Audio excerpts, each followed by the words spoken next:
With regard to patas, I don't think magiging patas itong investigasyon na ito dahil kung nakita nyo naman yung mensahe ng Pangulo na sinabi niya na ganitong kriminal na mga, sorry hindi ko maalala yung exact words na sinabi, pero sinabi niya ganitong mga kriminal na ages.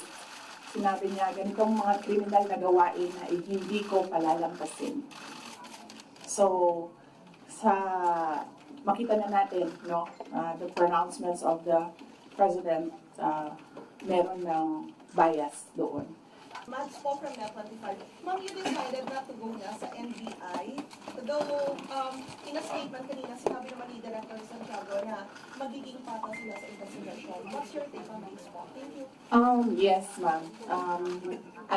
The lawyers presented me with options and I asked them if I needed to go to the NBI for the subpoena.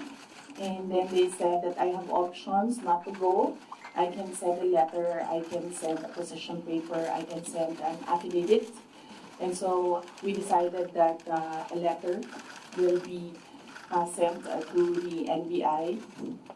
And then with regard to patas, I don't think magiging patas itong investigasyon na ito dahil kung nakita nyo naman yung mensahe ng Pangulo na sinabi niya na ganitong kriminal na mga, sorry hindi ko maalala yung exact words na sinabi, pero sinabi niya ganitong mga kriminal na ages. Sinabi niya ganitong mga kriminal na gawain na hindi ko palalampasin. So, makita na natin, no, the pronouncements of the President, meron ng bias doon. And kung nakita niyo rin yung interview ng isang USEC ng Department of Justice, sinabi niya, a threat is a threat. Well, if you're a lawyer, you would argue na no, there are several kinds of threats. But nakita niyo na doon pa lang sinabi na niya kung ano yung position niya. At as a USEC of DOJ, we expect that that is the position of the Department of Justice.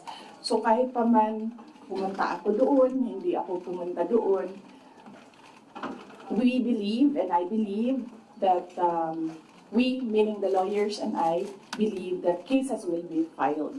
So kahit pang sabihin nila na merong investigasyon, sa simula pa lang, nag-desisyon na sila na mag-file sila ng cases.